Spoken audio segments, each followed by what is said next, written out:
Y es que esa es la verdadera razón por la cual no obtienes ni logras ninguno de los objetivos o las metas que te pones.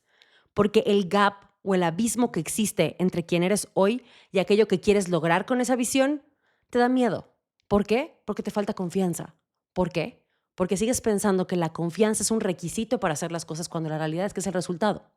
Porque es cuando haces eso, lanzas el producto, pides y consigues el aumento, grabas el video, posteas el video, tachas las tareas de tu lista de tareas. Cada vez que haces lo que dices que vas a hacer o lo que sabes que tienes que hacer, empiezas a crear y a alimentar un archivo de pruebas. Pruebas de que tienes la capacidad y eres capaz de hacer lo que dices que vas a hacer. Lo que a su vez ejercita y aumenta un concepto que en inglés se llama self-efficacy, que no sé cómo traducirlo básicamente al español, pero para la luz ilustrado y en Carta 2000 es la creencia de uno mismo, de que tengo las capacidades de ejecutar los comportamientos necesarios para alcanzar la meta que estoy buscando. Y eso es lo que alimenta la confianza, que si te das cuenta, fue el resultado de hacer lo que tenías o lo que dijiste que ibas a hacer. Quiero que pienses en esto como un ciclo. Haz lo que tienes que hacer, por ende tienes pruebas de que puedes hacerlo. Esas pruebas te ayudan a aumentar tu self-efficacy o la creencia de que puedes hacer las cosas, lo que genera más confianza. Y al generar más confianza, me siento más motivado en seguir adelante. Así que no puedes alcanzar ese nivel de confianza antes de hacer lo que tienes que hacer o lo que quieres hacer. Eso significa que tu confianza es el resultado, no el requisito. Por eso te da miedo ese abismo, porque sigues esperando el momento en el cual vas a estar listo. Pero si no estoy buscando confianza, ¿qué demonios estoy buscando? Estoy buscando fidelidad, el famosísimo Big Trust. Esa confianza en ti, en que tienes las habilidades sobre las que te puedes ayudar, tienes las cualidades que te van a ayudar a salir adelante. Incluso si no tienes la menor idea de lo que estás haciendo, puedes aprender, puedes pedir ayuda. Y con todo eso, aún así, si las cosas no salen de la manera en la que te las imaginaste, vas a estar bien. Es la confianza de que vas a estar bien. Esa es la esencia de la fidelidad, del Big Trust. Ok, pero Ana, ¿qué significa esto?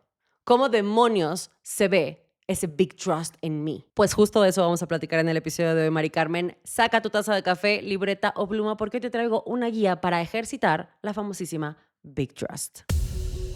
Mi nombre es Ana, con doble N. Y en este espacio venimos a romper paradigmas, a cambiar nuestra perspectiva sobre todas las cosas, a descubrir el detrás de todas las historias de éxito y no tanto éxito que nos inspiran a nunca parar. Pero más importante, a encontrar nuestro porqué, qué nos impulsa y qué nos hace querer ser la mejor versión de nosotros mismos. Hola amigos de Con Doble N y bienvenidos a un nuevo episodio de este su podcast favorito de la radio y la televisión. Yo soy Ana Con Doble N, tu host, la voz que te saluda casi todos los miércoles desde los cuarteles secretos de Con Doble N. Y esta es la primera ronda de episodios de Con Doble N que sale un miércoles sí y un miércoles no, y no les voy a mentir, los extrañé la semana pasada. Extrañé echar el chisme así de seguidito, porque la verdad es que, a ver, sí hay muchos de ustedes a los que les encanta echar el chisme sobre los episodios, y eso me fascina, contarme qué piensan, qué sienten, qué opinan sobre ellos, pero sobre todo sus puntos de vista y por qué sintieron que los espío básicamente y los balconeo en cada episodio. Y me encanta, me fascina que echemos el chisme, porque mi parte favorita de la existencia de este podcast es básicamente el darnos cuenta de que todos andamos navegando las mismas tormentas, pero en diferentes barcos y obviamente con diferentes herramientas. Pero al menos todos estamos viviendo los mismos huracanes categoría 5 que arrancan techos. Ahora, ¿cuál es el huracán de esta semana? ¿O cuál ha sido el huracán de estas 2 semanas? La confianza. Equipo, en el episodio pasado tuvimos esta pequeña discusión sobre si la confianza es requisito para hacer las cosas o si es el resultado de hacer las cosas. Y si escuchaste bien el intro, entendiste perfecto la conclusión a la que llegamos. Básicamente descubrimos que ese abismo que existe entre el querer algo y saber qué tenemos que hacer para hacerlo y realmente conseguirlo se llama fidelidad. Esa pequeña característica de confiar tan inquebrantablemente en nuestras capacidades, habilidades y conocimientos que resulta en tomar acción, en hacer aquello que sabemos que tenemos que hacer. ¿Por qué? ¿Cuál es el lema de Con Doble N, señores? Dilo conmigo. De nada sirve que lo sepas si no lo estás haciendo. Exacto, tatúatelo, ¿ok? Tatúatelo, es tu lema del 2026. Ahora, este hacerlo, ¿ok? Es este hacerlo lo que nos lleva a meter esas monedas de 10 pesos en el botellón del agua cristal que platicamos en el episodio pasado y que a su vez nos recuerda que somos capaces de más y más y más. Pero nos faltó algo en el episodio pasado. Nos faltó discutir lo más importante de todos.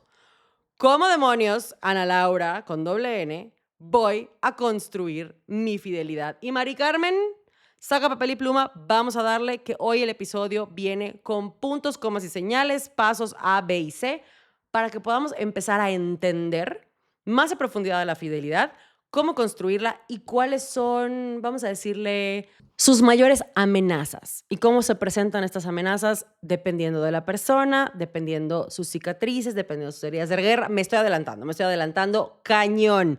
Antes de que pasemos a todo esto que te estoy diciendo, tenemos que empezar por lo primero. Vamos a frase. Entendamos a profundidad qué es la fidelidad, porque si la entendemos a profundidad y la diseccionamos o la desmenuzamos como pollo para sopa, vamos a entender cómo construirla. Primero que nada, ¿qué no es fidelidad? Así, mayúscula, negrita, subrayado. ¿Qué no es fidelidad? No es un sentimiento, no es una patente, no es un eslogan de yo puedo hacerlo o el famosísimo eslogan de Nike de just do it, no es. Y tampoco es un échaleganismo, ¿ok?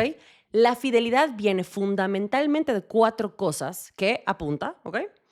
Moldean la manera en la que nos vemos a nosotros mismos, que como platicamos en el episodio pasado, habla de las percepciones y en este caso, nuestra autopercepción. La razón por la cual las percepciones son tan importantes dentro de la confianza, la autoconfianza o la fidelidad es porque ellas pueden moldear la manera en la que reaccionamos y tomamos decisiones a lo largo del tiempo. Nuestra autopercepción básicamente determina 4 cosas principales. Determina si damos o no esos pasos, determina si seguimos empujando con todo y que los obstáculos ya se presentaron, determina cómo nos vamos a parar o a presentar en situaciones en donde ya nos caímos o experimentamos el fracaso, y también determina si vamos o no a alcanzar esa meta o ese famosísimo propósito de año nuevo, o nos vamos a rendir antes de empezar. Porque en lo más profundo de nuestro ser, si no nos creemos capaces, si no nos creemos merecedores, si no nos creemos con el poder de controlar las variables, entonces ahí se va a quedar la cosa, en un saber qué tengo que hacer sin hacerlo. Y quiero hacer una pausa monumental en el tema del control, porque lo hemos platicado muchísimo dentro de Con Doble N. Muchas veces no es que no podamos controlar las cosas, es que es la falta de certeza en el resultado lo que nos priva de dar el primer paso. Pero la única certeza que podemos tener parte de aquello que sí podemos controlar, a nosotros. Nuestros pensamientos, nuestras percepciones, nuestras acciones, nuestras interpretaciones, nuestras respuestas y nuestras reacciones. Y esta pausa la tomo para recordarte que nada, oílo bien, nada que no seas tú o que dependa 100% de ti, 100%, no 99.9, 100% de ti, vas a poder controlarlo. Y es solo cuando hacemos las paces con ese controlador interno que cree que mientras tú manejes el vehículo nada malo va a pasar, ¿ok? Cuando te vas a dar cuenta que lo único que puedes controlar de verdad es al piloto. Y ese saber autocontrolarte es lo que te da la primera chispa de poder y de fidelidad. Por eso me han preguntado muchísimo que si con este nivel de organización que me vengo manejando no creo que soy una controladora. Y mi respuesta es, claro, Mari Carmen, obvio soy una controladora, pero soy mi controladora. Controlo lo que está en mí, los pasos que tengo que dar, las acciones que tengo que hacer, las decisiones que tengo que tomar. Todo lo demás, resultados, personas, lugares, momentos, el clima, no lo puedo controlar. Lo que sí puedo controlar es qué hago yo con esos resultados. Lo que sí puedo controlar es cómo respondo yo ante esas personas, cómo me presento yo en esos lugares y cómo aprovecho yo esos momentos. Pero sobre todo, ¿qué baile del campestre voy a hacer si empieza a llover en ese clima que yo no puedo controlar? Las personas que se van en caída libre por el abismo que platicamos en el episodio pasado, que existe entre el querer y el obtener, son aquellas que siguen creyendo que si ellos manejan el coche, nada malo va a pasar. ¿Por qué? Porque como saben que hay 750 variables que no pueden controlar, prefieren no subirse al coche. Por eso se van de caída libre en el abismo. Pero a ver, basta del control. El control yo creo que lo hemos platicado en muchísimos otros episodios. Ya entendimos que no es fidelidad, ¿verdad? Ahora, vamos a partir de lo que no es para descubrir qué sí es. Porque existen 4 factores, ¿ok? O 4 conductores que moldean nuestra autopercepción y nos permiten construir esa fidelidad o ese famosísimo Big Trust que platicamos en el episodio pasado. Ahora, la importancia de conocer estos 4 factores o el objetivo principal de conocer estos 4 factores a profundidad es que cuando les ponemos nombres a las cosas, las reconocemos y las entendemos, podemos descubrir el verdadero eslabón débil, por así decirlo, en donde la duda se puede colar y nos empieza a dar esa falta de confianza, nos empieza a atacar y se empieza a manifestar. Como te dije al inicio de este episodio, esa duda o esa falta de confianza se manifiesta muy diferente de persona a persona y hoy vamos a descubrir cuál es la manifestación que sale en ti. Para algunas personas, ¿ok? Es más, te voy a dar 3 ejemplos. Para algunas personas, esta duda o esta falta de confianza en nosotros mismos se puede ver como el famosísimo síndrome del impostor, se puede ver como una complacencia desmedida o el famosísimo ser people pleasing y sobre todo se puede ver como victicismo desmedido. Esa persona que no para de quejarse, que odia a todo el mundo, que ella no tiene la responsabilidad de nada y por culpa de todos los demás todo pasa, que se enclocha en la misma historia y no sale de ella. Así se puede ver la falta de confianza. Y para que entendamos lo importante que es la autopercepción, que es yo creo que el pilar más importante o al menos el cimiento más importante del Big Trust, para poder entenderlo, te voy a chismear un estudio que platica la doctora Shadé Zahari, que platicamos de la doctora Shadé en el episodio pasado también, que en los años 70 un profesor de psicología llamado Robert Kleck, junto a un grupo de estudiantes, porque quería, valga la redundancia, estudiar el papel que juegan las expectativas o la percepción que tenemos o la expectativa que tenemos de nosotros mismos en nuestra vida. Entonces agarró a este grupo de estudiantes, los dividió en 2, a uno los sentó en una esquina y les dijo, ustedes me esperan aquí tantito, muchas gracias. Y al otro grupo les puso una cicatriz espántica del lado derecho de su cara, ¿ok? Piensa en efecto de Hollywood, cicatriz horrible que la ves y dices, güey, pobre persona, va. Bueno, pues tenían una cicatriz que iba de su sien hasta la comisura de su boca del lado derecho, una cosa espántica. Y les dio un espejo para que confirmaran que la tenían. Obsérvense, vean cómo se ven, esta es la cicatriz que tienen y con esto se van a mover, ¿ok? ¿Ya? ¿Descubriste que te ves del colinabo? Perfecto. Al otro grupo no les hizo nada y les dijo, muy bien, vayan a chismear, echen el chisme con todo ese grupo de desconocidos y cuando el chisme se acabe vienen y me cuentan qué tal estuvieron sus conversaciones. Como te podrás imaginar, los resultados del grupo Guasón o del equipo Guasón, que básicamente son los que tienen la cicatriz, reportaron que sus conversaciones fueron tensas, incómodas, que se sintieron juzgados, que los trataron diferente o que las personas estaban como un poquito distantes o alejadas de ellos por tener la cicatriz. Pero aquí está lo cabrón, Mari Carmen. Vamos a viajar en el tiempo a cuando el profesor les puso la cicatriz. Después de darles el espejo y que se dieran cuenta de que efectivamente se veían del colinabo, el profesor les quitó el espejo y les dijo que iban a ponerle crema humectante a la cicatriz para que ésta se pudiera sellar bien y no se cuarteara mientras hablaban y ellos no tuvieran que preocuparse porque se les fuera a caer, ¿no? Que se vea lo más real posible. Y mientras les ponía la crema, les quitó la cicatriz y los mandó al campo de batalla, sin espejo previo. En su chisme no había cicatriz, pero en su cabeza sí había cicatriz. El equipo Guasón se fue creyendo que parecían eso y ellos interpretaron la respuesta de los extraños como juzgones, distantes, extraños básicamente, y forzados. Y a estos señores se les llama sesgo de expectativa. Lo que creemos de nosotros mismos es lo que proyectamos y por lo tanto determina a qué le vamos a prestar atención y cómo interpretamos lo que sucede a nuestro alrededor, incluso cuando nada está sucediendo. Entonces, cuando hablamos de la fidelidad y de la famosísima Big Trust, la primera pregunta que tienes que hacerte antes de pasar a los 4 conductores es ¿qué heridas de guerra tienes? ¿Qué heridas de guerra te llevas a todas las situaciones que enfrentas?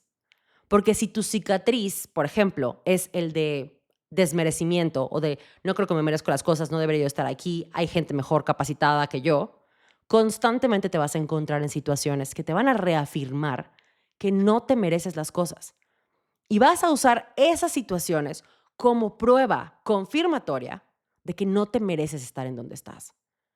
Y así nos vivimos, repite y repite los mismos patrones. Por eso, en la película de The Perks of Being a Wallflower, no me acuerdo cómo se llamaba, te dicen, aceptamos el amor que creemos merecer. Si esta es mi percepción, esto es lo que voy a aceptar que venga a mí y es el patrón que voy a repetir. Así que si observamos la fidelidad desde la autopercepción, nos vamos a dar cuenta de que no es objetiva, es completamente subjetiva. La desconfianza en nosotros mismos, la duda de nuestras capacidades, es un reflejo de las expectativas que tengo de mí mismo que moldea las experiencias que vivo todos los días. Y ya entendiendo qué no es fidelidad y de dónde sí viene la fidelidad, que viene de esta autopercepción, podemos empezar a nombrar los 4 conductores. Saca papel y pluma, vamos a empezar por el conductor número 1 y para sorpresa de nadie, el conductor número 1 es el autoestima. Que de la luz ilustrado y en Carta 2000, vamos a hacerlo bien fácil, nos referimos a esta como la capacidad completamente entrenable de la autoaceptación. La autoaceptación, señores, es un hábito, es un músculo que se trabaja todos los días con diferentes decisiones. Ahora, ¿cómo se ve la falta de aceptación en uno mismo? Cuando no te aceptas, cuando no aceptas quién eres o el cómo eres, ¿cómo se te manifiesta esta cicatriz? Hay 4 escenarios que se te pueden presentar. Puedes tener los 4, puedes tener 2, puedes tener 1. Se pueden presentar en diferentes momentos, no tienen que estar todos juntos. Pero el primero es la famosísima complacencia. La complacencia o el ser people pleaser es el depositar tu valor en otros. Son todas aquellas personas que necesitan que otras personas te valoren y te pongan una estrellita en la frente para que te puedas aceptar y validar y entender que eres suficiente. Son estas personas que se amoldan a los demás para no incomodar, ¿ok? Para que te acepten, para que te validen, para que te aplaudan. Y esto me recuerda muchísimo a una escena del El Diablo se viste a la moda, perdón, cuando Andrea va y le llora a el calvito y le dice, es que yo me estoy partiendo la madre y ella no me aplaude. Y el otro le dice, no te estás partiendo la madre. Realmente no te estás partiendo la madre. ¿Qué necesitas para estar segura que te estás partiendo la madre? ¿Que ella venga y te ponga una estrellita en la frente? No, mamacita. Aquí cada quien se parte la madre por ellos mismos y por lo que quieren lograr, no para que alguien más te venga a decir que lo estás haciendo bien. Si lo que estás haciendo es esperar a que alguien venga y te aplaude y te diga, muy bonito, Andrea, no vas a llegar a ningún lado. Esa es la complacencia. Otra manera en la cual se puede presentar la falta de autoestima es la constante necesidad de probarte valioso. Son estas personas que empujan hasta el límite para lograr lo que se proponen porque sienten que su trabajo y sus resultados son un reflejo de su valor. Son estas personas sobreproductivas que caen en este síndrome de la productividad tóxica, que no pueden tomar descansos porque si descansan no están produciendo, si no producen no tienen resultados, si no tienen resultados ellos no valen. Su valor depende de todos los resultados que alcanzan y de aquella imagen de overachiever que tienen frente a los demás. La tercera manera en la cual se puede presentar tu falta de autoestima o tu baja autoestima es el empequeñecimiento, ¿ok?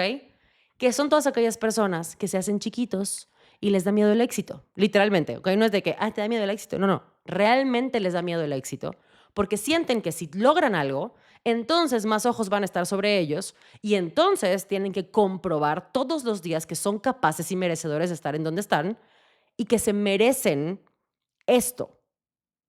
Pero esa reafirmación solo viene porque alguien más les puso esa estrellita en la frente.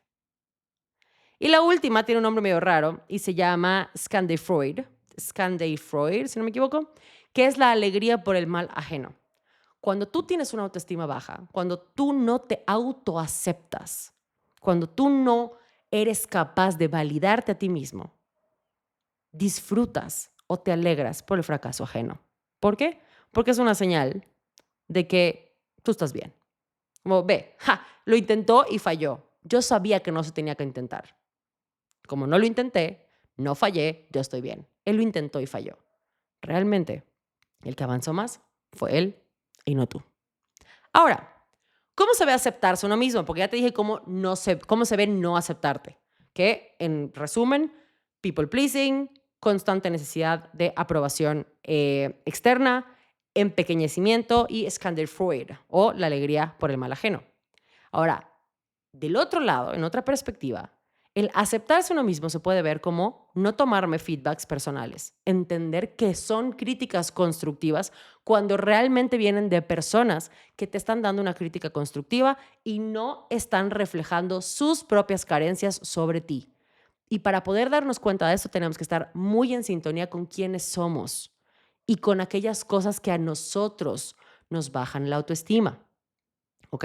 Si alguien más tiene un problema con su pelo y viene y critica tu pelo, pero tú no tienes un problema con tu pelo, ahí es una alerta de que el feedback no es constructivo.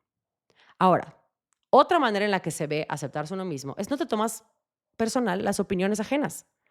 Porque como te digo, a veces es un reflejo de sus carencias y tratan de bajarte a su nivel, perdón, para comprobar que su falta de estima está correcta. Es el Schadenfreude. Ahora, otra manera en la que se puede ver el aceptarse uno mismo es cuando disfrutas hacer a otros felices, pero si no lo están, no te lo tomas personal, no es tu responsabilidad. Y la última es que esa vocecita juzgona que tienes en el cerebro todo el tiempo diciéndote que no deberías estar en donde estás, que no estás haciendo las cosas bien, que te hace falta muchísimo, de repente se va o no es tan constante en tu cabeza. Todo esto es autoaceptación, que señores, es un hábito y se puede construir. ¿Cómo se construye? Con la famosísima intervención. Y no estoy hablando de que tus amigos se van a sentar en tu sala y te van a poner una pancarta que dice intervention, como en How I Met Your Mother. No, no, no, no. La intervención es realmente intervenir en el momento en el que te haces consciente de que estas cosas están sucediendo. Por eso es tan importante entender estos 4 conductores. Si yo les pongo un nombre, los hago conscientes y me conecto con esa parte de mí, descubro cuál es mi herida y la puedo empezar a trabajar, la puedo intervenir. Nos hacemos conscientes de estas conductas y activamente escojo pararme del otro lado del espejo. Ahora, el conductor número 2 se llama agencia. La agencia se correlaciona con la famosísima self-efficacy que platicamos en el episodio pasado y en el intro de este episodio. ¿Ok? Este conductor responde a la pregunta, ¿realmente lo puedo hacer? ¿Así tengo las capacidades, las habilidades y los conocimientos para hacer esto? ¿Lo tengo ahorita o puedo aprenderlo? Que esa, déjame te lo digo, es la parte fundamental del confiar en nosotros mismos, del big trust, el entender que si no lo tengo, lo puedo aprender. Por lo tanto, si tú crees en tu agencia, es decir, tú crees en tus habilidades y en tus capacidades, vas a ir construyendo poco a poco tu big trust. Ahora, cuando no crees en tus habilidades y en tus capacidades, la duda se presenta como el ya famoso, siempre mencionado, siempre aclamado, jamás olvidado, síndrome del impostor. Soy un impostor, yo no pertenezco aquí, ¿qué hago acá? Yo no soy ni chistoso ni inteligente, ni sé qué estoy haciendo, hay alguien mejor que yo, porque... Ahora, hay algo muy curioso con el síndrome del impostor. Pero cuando se descubrió por ahí de los años 70, 80, no me acuerdo, 60, por allá, hace mucho tiempo, el famoso síndrome del impostor se categorizó como un fenómeno del comportamiento humano. No se categorizó como un síndrome. Alguien aparentemente decidió, porque literalmente así fue, alguien decidió llamarlo síndrome. Y eso le da una connotación de patología o enfermedad que realmente no lo es. El entender que es un fenómeno del comportamiento humano te ayuda a darte cuenta de que todos pasamos por él en algún punto y en cierto grado. ¿Por qué? Porque es un fenómeno de tu comportamiento en específico. Por lo tanto, tu síndrome del impostor se va a presentar de maneras diferentes. ¿Ok? Cuando lo experimentamos, sentimos que los demás son mucho más inteligentes y cuentan con mejores o mayores características para ocupar el lugar que nosotros estamos ocupando. Y por lo tanto, sentimos que no pertenecemos y no nos merecemos ese éxito. ¿Cómo vencemos el síndrome del impostor? Con hechos. Creo que lo platicamos en el episodio de la procrastinación. ¿Cómo vencemos eso? Con hechos, con facts, como dirían por allá. Con pruebas, con un récord de cosas pequeñas o grandes, o pequeñas y grandes, que hemos logrado a lo largo del tiempo. Tu síndrome del impostor se puede presentar como estas dos variantes. Uno es la comparación excesiva. Y no es una comparativa en físico, ni una comparativa de yo estoy aquí, él está allá. No, no, no. Es una comparativa básicamente en cualidades y en habilidades.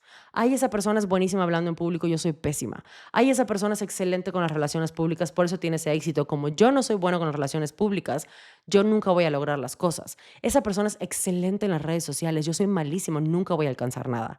Esa comparación excesiva o constante que te reafirma que no tienes lo que necesitas. Y otra versión del síndrome del impostor, también está el famoso jugar a prepararnos, que parte del creer que la confianza es requisito y no resultado. ¿Por qué? Porque constantemente te sientes poco preparado, poco listo y siendo un impostor ante la situación que se te presentó y tratas de distraerte con acciones que te ayudan a prepararte. Esto, señores, me pasaba a mí muchísimo. Me distraigo en el voy a planear, voy a hacer la estrategia, voy a bajar los procesos, voy a escribir los manuales, pero me quedaba en esa caída libre del abismo y nunca pasaba a la acción.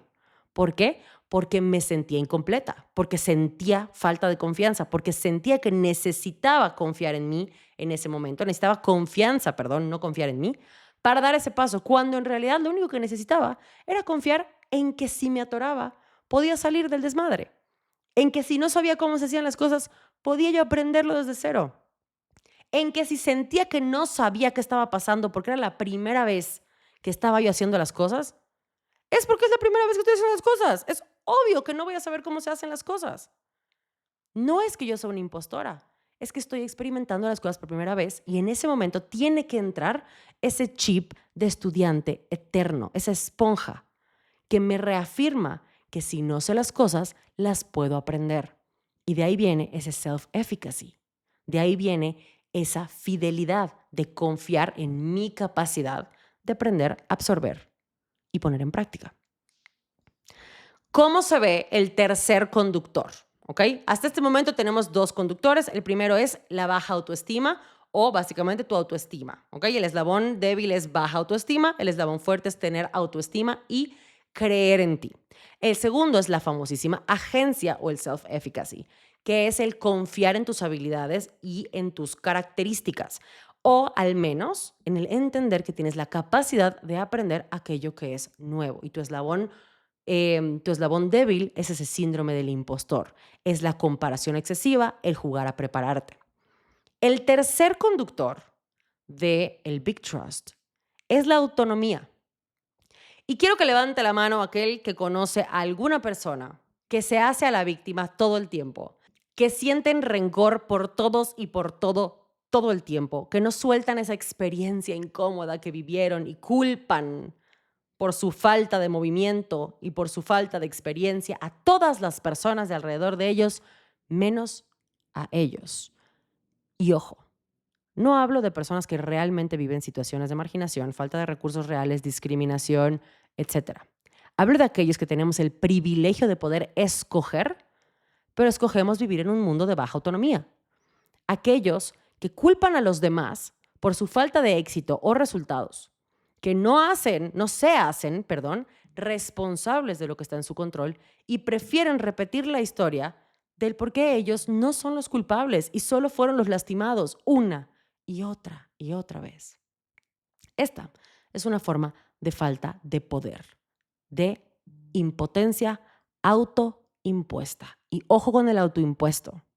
Por eso hago la distinción de que hablo de las personas con el privilegio de poder escoger y no personas que realmente viven en un ambiente genuino de impotencia. Le hablo a las personas que podemos decidir dónde trabajamos, con quién trabajamos, qué hacemos o qué dejamos de hacer.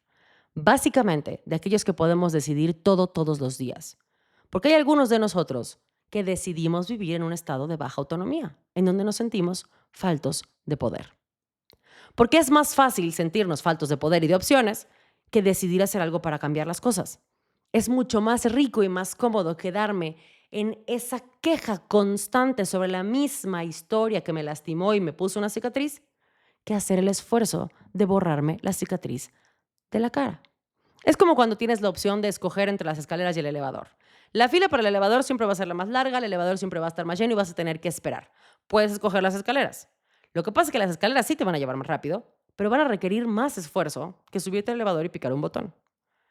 Y normalmente tendemos a escoger la comodidad sobre el esfuerzo. Y no necesariamente es porque seas un flojo de cabecera, es porque tu cerebro, mi cerebro también, y tu cuerpo, mi cuerpo también, están diseñados para ahorrar energía todo el tiempo. Entonces, nos mantienen atados a escoger lo fácil sobre lo difícil. ¿Por qué? Porque lo que para tu cuerpo es difícil o requiere mayor gasto energético, así sea mental o físico, es incómodo. Y aquellas personas con baja autonomía toman esa incomodidad como una señal de que no deberían estar haciendo las cosas, en lugar de una señal de que va a requerir un poco más de esfuerzo y tomar las escaleras en lugar del elevador. Y son estas personas las que creen que si ellos no manejan el coche, algo malo va a pasar, las que se quedan ahí. ¿Por qué? Porque deciden enfocarse en el control incorrecto. Se enfocan en todo aquello que no está, pero les gustaría que esté en su control. Y como no importa cuánto se esfuercen en controlarlo, no van a poder, se sienten impotentes, porque sí lo están, y por lo tanto, al no ejercer poder sobre esto, deciden no subirse al coche. Ahora aquí sí hay un elemento de decisión. Podemos decidir cambiar la perspectiva y enfocarnos en el otro lado en cualquier momento, pero no lo hacemos. Aquí es en donde entra el juego de las percepciones otra vez. El victimismo y la queja constante nos hace aferrarnos a la misma idea y a la misma experiencia, y el quejarnos de ella constantemente hace que nuestro cerebro lo tome como una verdad absoluta. Este famoso, si repites la mentira muchas veces te la vas a creer y se va a volver realidad. Bueno, si esa situación, por la cual te quejas una y otra vez, se va a convertir en un imán de dos cosas. A, de personas que también se quejan de todo el tiempo, y esa energía lo único que hace es absorberte. O B, de situaciones nuevas, pero que siguen ese mismo patrón, que te reafirma que eres impotente. Aquellas personas que no salen del ciclo vicioso de la queja se mantienen dentro de la misma experiencia, pero esa experiencia tiene diferentes máscaras. Es como cuando repites a los exes. Vas a seguir el patrón si no te das cuenta de en dónde estás escogiendo mal y por qué no estás escogiendo para otro lado. Ahora, el cuarto conductor se llama adaptabilidad. Y esto no es que seas capaz de adaptarte a cualquier situación, es básicamente que seas capaz de manejar tus emociones. Esta adaptabilidad viene especialmente relacionada con las emociones que vienen atadas a la duda. ¿Qué tan capaz eres de manejar las emociones que vienen atadas al dudar de ti mismo todos los días? Porque vas a dudar de ti mismo todos los días, en pequeña o gran escala, pero lo vas a hacer. ¿O qué tan capaz eres de manejar las emociones que te van a suceder todos los días? No importa si van atadas o no a la duda. Porque la constante presencia de emociones negativas al final nos llevan indudablemente a dudar de nosotros mismos. ¿Viste lo que dice ahí? Y de repente todo se vuelve demasiado. Y caemos en este ciclo vicioso de tipo estresarte porque estás estresado, ¿ya sabes? Y a ese ciclo se le llama ciclo metaemocional, que es en donde una sensación se vuelve cada vez más grande por la sensación misma. Es decir, te sientes estresado y te empiezas a estresar porque te sientes estresado. O te empiezas a sentir ansioso y te da ansiedad sentirte ansioso. O te sientes frustrado y te empiezas a frustrar porque te sientes frustrado, entonces te empiezas a estresar y ese estrés, ciclo vicioso. Estos 4 puntos que acabamos de platicar no solo son conductores o eslabones del por cuál se puede colar la duda en tu vida, sino que también son los 4 pilares que si aprendemos a reforzar todos los días, nos va a permitir construir un edificio de fidelidad cada vez más fuerte, cada vez más alto y cada vez más grande. Y es que es eso lo que fidelidad significa. Lograr responderte estas 4 preguntas. ¿Te mereces esto y eres suficiente? O bueno, ¿te crees suficiente y por eso te lo mereces? 2, ¿realmente puedes hacerlo? 3, ¿tengo algún poder sobre el resultado? O 4, ¿puedo manejar ¿puedo manejar las emociones que vienen atadas a esto? Aceptación, agencia, autonomía y adaptabilidad. Y esa es la cuarta, el poder manejar las emociones que vienen atadas. Donde también se vale entender que no lo eres. Que en este momento no eres capaz de manejar las emociones que vienen atadas a ciertas cosas y por lo tanto tomas la decisión consciente de no hacerlo en este momento. Eso también construye fidelidad. ¿Por qué? Porque estás en sintonía contigo y te conoces. Y el conocerte te permite darte cuenta de dónde está tu eslabón más débil y empezar a reforzarlo. El conocimiento de dónde flaqueas y la toma de decisión constante de reforzarlo, no solo de decidir que no eres capaz y ahora no hacer nada al respecto, sino de moverte, es lo que construye poco a poco la famosísima Big Trust. El objetivo principal de conocer estos 4 conductores es ese, el reconocimiento, el ser conscientes de su existencia y la manera en la que ellos se manifiestan en nosotros para poco a poco trabajar ese músculo. Notar cuando te haces pequeño y tomar la decisión consciente de sentirte incómodo un rato y plantarte y aceptar que sí estás en donde tienes que estar. Notar cuando te haces la víctima y solo te quejas de lo mismo una y otra vez, pero sigues sin hacer algo diferente para obtener un resultado diferente. Notar cuando la falta de control en lo externo te limita la acción por la incomodidad de la incertidumbre. Ahora, vamos a hacer esto un poquito más sencillo, vamos a resumirlo rapidito para darte esos 4 pasos para fortalecer tu fidelidad y que te vayas de aquí al menos con una micro receta. Lo primero que tienes que hacer, y como lo platicamos en este episodio, es determinar cuál es tu percepción, cuál es tu autopercepción, cuáles son esas heridas de guerra, esas cicatrices con las que cargas todos los días y cómo se manifiestan. ¿Te sientes, por ejemplo, merecedor o no te sientes merecedor? ¿Cómo puedo recuperar ese sentimiento de que me merezco las cosas? Con hechos, con pruebas del FBI, con apoyo externo o interno, que sin importar cuántas veces las cosas tal vez no salieron como las planeaste, aún así tenías esos puntos de apoyo. Otra manera de hacerlo es cuando te preguntas que si sientes que puedes hacerlo, que si tienes las capacidades para hacerlo.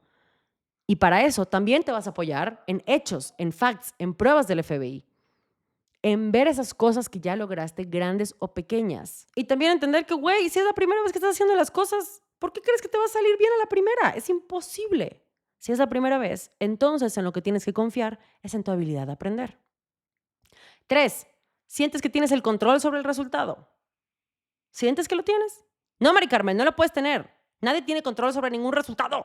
No sé cuántas veces hay que repetirlo. En este momento, solo tienes el control sobre ti. Eres el piloto. Solo te controlas a ti. El corredor de la Fórmula 1 se hace por su habilidad de responder ante la curva, accionar cuando hay que meter el freno y ser estratégico en sus movidas, no en que tan bien o mal manejan el coche en línea recta. Ellos no pueden controlar el resultado de la carrera, pero sí pueden controlar sus esfuerzos con las herramientas que tienen en ese momento. Y por último, en lugar de preguntarte por qué a ti, mejor pregúntate, ¿qué sigue? ¿Sientes que puedes manejar las emociones que van a venir? La mayoría de las veces nos ponemos tan emocionales que se vuelve demasiado difícil, demasiado abrumante y soltamos. Y aquí es donde entran los hábitos. Respira, sal a caminar, aléjate del problema, toma perspectiva, medita, escribe. Pregúntate, ¿qué tengo que hacer para estar en la mejor forma emocional posible para esto? ¿Y cómo voy a hacerlo? Y si hoy no me encuentro en esa forma emocional para poder enfrentar esta situación, entonces por el momento voy a pausar, pero voy a trabajar en las herramientas que necesito tener para ser mejor a la hora de manejar estas emociones. Ahora, Mari Carmen, aquí está la cosa más interesante. Si entraste a este episodio esperando una fórmula secreta, pasos A, B o C, qué hacer, cómo hacerlo, en qué momento hacerlo, cuántas veces hacerlo, qué es mejor que qué funciona mejor que esto, entonces me urge que vuelvas a escuchar el episodio. Porque aquí, con el hecho de confiar en mí mismo, con el hecho del Big Trust, no existen fórmulas mágicas, ni atajos, ni salidas fáciles. Aquí el autoaceptarnos se ve tan diferente entre nosotros que los pasos a seguir depende de qué tan en sintonía estás contigo mismo. Y más importante aún, qué tanto estás dispuesto a ponerte incómodo. ¿Cuánta incomodidad vas a tolerar? ¿O vas a seguir escondiéndote detrás del así soy yo y ni modos y los demás se van a tener que amoldar a mí? El objetivo de este episodio es hacerte consciente de ti, de tus heridas de guerra, que te hagas consciente de la manera en la que compensas esa duda en ti mismo para que, ahora sí, de manera más consciente, elijas, énfasis en el elijas, tomes decisiones que intervengan y te ayuden a fortalecer estas columnas. Este 2026 llegó para que dejes de esperar a que alguien más te dé las respuestas, las herramientas, las soluciones o te ponga la estrellita en la frente. Este 2026 está para hacerte consciente y tomes decisiones diarias en sintonía con esa visión. Y te voy a dar un ejercicio antes de que nos vayamos. Sabes que me encantan las listas de tareas, las amo, amo sentarme todos los días a escribir qué tengo que hacer. Te voy a invitar a que hagas una lista de qué quieres ser, ¿ok? Pero ese qué quiero ser, quiero que enlistes las características que quieres ser. No quiero ser una magnate, no. Quieres ser disciplinada, quieres ser compasiva, quieres ser centrada, quieres ser justo o justa. ¿Qué quieres ser? Y te basas en esas características para tomar tus decisiones de todos los días. Porque una persona disciplinada no se despierta tarde un día y dice, ay, chinga, solo tengo 20 minutos para hacer yoga, entonces como solo tengo 20 minutos en vez de 45, mejor no lo voy a hacer. No. Una persona disciplinada ve la oportunidad en esos 20 minutos de cumplir con lo que se prometió y con aquella situación que quiere lograr y quiere alcanzar para tener más pruebas de que es capaz de hacer las cosas que se promete que va a hacer. Entonces, esta lista no te va a llevar a una meta fija en particular, te va a llevar a una personificación del quién quieres ser, del cómo vas a encarnar esa visión que te pusiste para cumplir en el 2026. Vamos a dejar de esperar tener confianza, vamos a dejar de ocultarnos detrás de los procesos, detrás de las organizaciones, detrás de las listas y vamos a empezar a accionar. Hay que ponernos fechas límites y confiar en que vamos a ser capaces de salir del otro lado de una u otra manera. La confianza es el resultado, la confianza no es el requisito. Así que cada vez que te encuentres en la duda de ti mismo, respóndete esas 4 preguntas. ¿Soy merecedor? ¿Puedo hacerlo? ¿Tengo el control sobre mí mismo? ¿Y puedo manejar las emociones que vienen atadas con esto? Y si en alguna de esas es no, entonces ya tienes tu eslabón más débil. Empieza a trabajar por ello. Deja de quejarte, dale la vuelta y empieza a ver el espejo del otro lado. Que tengas un excelente día, tarde o noche a la hora a la que estés escuchando esto. Bye.